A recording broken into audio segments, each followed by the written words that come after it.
വനിതാ പ്രാതിനിധ്യം കൊണ്ട് ശ്രദ്ധേയമാവുകയാണ് സംഗീത നാടക അക്കാദമിയുടെ ഇറ്റ് ഫോക്ക് നാടകോത്സവം. അവതരിപ്പിക്കാനെത്തിയ 15 നാടകങ്ങളിൽ 8 എണ്ണവും വനിതാ സംവിധായകരുടേതാണ്. പ്രതിരോധത്തിന്റെ സംസ്കാരങ്ങൾ എന്ന നാടകോത്സവം പെൺകരുത്തിന്റെ വേദി കൂടിയാവുകയാണ്. അരങ്ങിൽ മാത്രമല്ല അണിയറയിലും നിറയുന്ന പെൺകരുത്തിന്റെ കാഴ്ച കൂടിയാണ് ഇത്തവണത്തെ നാടകോത്സവം.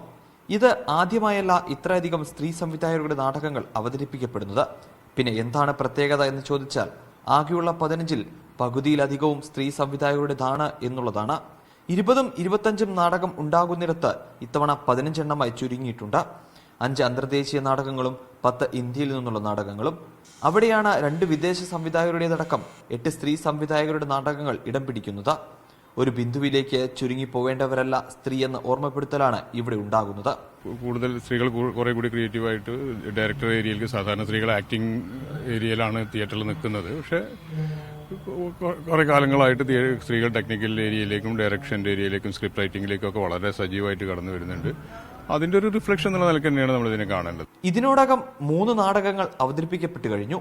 നീലം മൻസിംഗ് ചൌധരിയുടെ ഹയവദന, ശരണ്യ രാംപ്രകാശിന്റെ പ്രൊജക്ട് ഡാർലിംഗ്, അനുരൂപ റോയുടെ ദി നൈറ്റ്സ് എന്നിവയാണത്.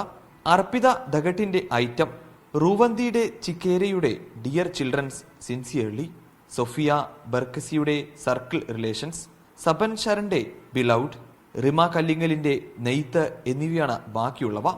സമൂഹത്തിൽ സ്ത്രീ നേരിടുന്ന വെല്ലുവിളികൾ ഉയർത്തിക്കാട്ടുകയാണ് മിക്ക നാടകങ്ങളും ചെയ്യുന്നത്. വെല്ലുവിളികളോട് പൊരുതി മുന്നേറാൻ നാടകങ്ങൾ ഓർമ്മപ്പെടുത്തുന്നു, വഴികാട്ടിയാകുന്നു. K Akhil, media 1, Thrissur.